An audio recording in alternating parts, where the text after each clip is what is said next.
అందరికీ నమస్కారం అండి. దయచేసి మన వీడియోలు చూస్తున్న ప్రతి ఒక్కరూ లైక్స్ అండ్ సబ్స్క్రైబ్ చేస్తే నన్ను కూడా ప్రోత్సహించిన వారవుతారు. దీంతో మరిన్ని మంచి వీడియోలు చేసే అవకాశం కలుగుతుంది, గమనించగలరు. ఏ బంధం శాశ్వతం కాదని తెలిసి కూడా మమకారం పెంచుకోవడం జీవితంలో మనం చేసే పెద్ద తప్పు. దేవుడు ప్రపంచాన్ని చాలా అద్భుతంగా సృష్టించాడు. 100 కేజీల ధాన్యం బస్తాను మోయగలిగే వ్యక్తి దానిని కొనలేడు. అలాగే దానిని కొనగలిగే వ్యక్తి దాన్ని మోయలేడు. జీవితం తలరాతలో ఉన్నట్లు నడుస్తుందే తప్ప మనం ఆశపడినట్టు ఎప్పుడూ నడవదు. జీవితంలో అత్యంత శక్తివంతమైనది నీ ఆలోచన మాత్రమే. అది నీ జీవితంలో జరిగే ఎటువంటి పరిస్థితినైనా మార్చగలదు. కాలం నువ్వు కలిసే వ్యక్తులను నిర్ణయిస్తుంది. హృదయం మీరు కోరే వ్యక్తులను నిర్ణయిస్తుంది. మీ ప్రవర్తన మీతో ఉండే వారిని నిర్ణయిస్తుంది. మంది మనం చేసే ప్రతి పనిని ప్రశంసించాలని ఆరాటపడడం వల్ల మనలోని బలహీనత బయటపడుతుంది. మన ఆత్మీయులతో పంచుకుంటే సంతోషం రెట్టింపు అవుతుంది. అలాగే విషాదం సగం అవుతుంది. చెయ్యగలిగిన వాడు చేస్తాడు, చెయ్యలేనివాడు చెప్తాడు.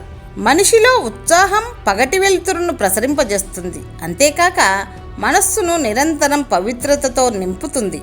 ఎంతో ఆకలితో ఉన్న సింహం గడ్డిని మేయదు. అలాగే కష్టాల పరంపర చుట్టుముట్టిన ఉత్తముడు నీతి తప్పడు. ప్రేమ మనిషిని పిచ్చివాడిని చేస్తుంది, మూర్ఖుడిని చేస్తుంది, అవసరమైతే హంతకుణ్ణి కూడా చేస్తుంది. కానీ అదే ప్రేమ పిచ్చివాడులా తిరుగుతున్న వాడిని మనిషిని చేస్తుంది. పువ్వులతో నిండిన తోట ఎంత అందంగా ఉంటుందో మంచి ఆలోచనలతో నిండిన మనసు కూడా అంతే అందంగా ఉంటుంది.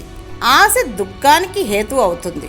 ఆశ నుండి విముక్తి పొందితే దుఃఖం అంతమవుతుంది. సమస్యను తీర్చమని దేవుడిని వేడుకోవడం కన్నా ఆ సమస్యను ఎదుర్కొనే శక్తిని ప్రసాదించమని వేడుకోవడం మంచిది. మనిషి ఎప్పుడూ ఖాళీగా ఉండకూడదు. అలా ఉంటే పనికిమాలిన ఆలోచన వచ్చి అజ్ఞానిగా మిగిలిపోయే అవకాశం ఉంది. ఇంకొకరితో పోరాడి జయించిన విజయం కంటే ఆత్మ విజయం పొందడమే అత్యుత్తమం. నువ్వు ఎంత దూరంగా ఉన్నా నా మనసుకు దగ్గరగానే ఉంటావు. దూరం మనుషులకే గాని మనసులకు కాదు నేస్తమా.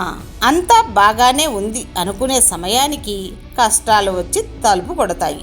గొడవ పడకుండా ఉండే బంధం కన్నా ఎంత గొడవ పడినా విడిపోకుండా ఉండే బంధం దొరకడం ఓ వరం. జీవితంలో ఎవరితోనైనా అనుబంధాలు మాత్రమే ఉండాలి, కానీ బంధాలు ఉండకూడదు.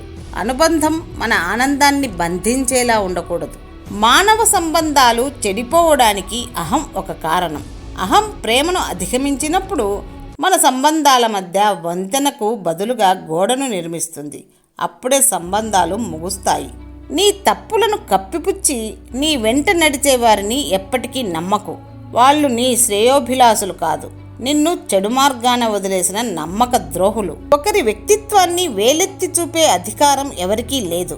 ఒకరిని నిందించే ముందు నాకు అర్హత ఉందా అని నిన్ను నువ్వు ప్రశ్నించుకో. క్షమించే గుణం, ఒకరిపై ఒకరికి నమ్మకం, ఒకరిపై ఒకరికి గౌరవం, చిరునవ్వుతో కూడిన పలకరింపులు, ఇవే బంధాన్ని నిలబెట్టే 4 స్తంభాలు. కనిపించే మనిషిని మోసం చేస్తూ కనిపించని దేవుడిని మొక్కినంత మాత్రాన మంచివాళ్లమైపోము. ఇతరుల తప్పులను ఎంచడంతోనే నిరంతరం మునిగి తేలేవారు తమలోని లోపాలను గుర్తించలేరు. నువ్వు ఒంటరిగా కారుస్తున్న కన్నీరు రెండవ వ్యక్తికి తెలియకపోవచ్చు, కానీ నువ్వు నమ్ముకున్న దేవుడు చూస్తున్నాడు. ఆయనకు మొరపెట్టు. నీ కన్నీటిని ఆనంద బాష్పాలుగా మారుస్తాడు. తప్పుడు జ్ఞానం అజ్ఞానం కన్నా భయంకరమైనది.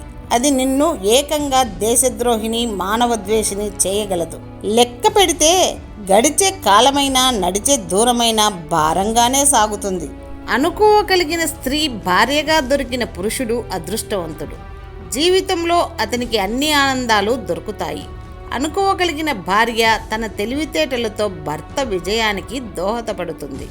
కుటుంబంలోనూ సమాజంలోనూ ప్రత్యేక గౌరవం పొందుతుంది.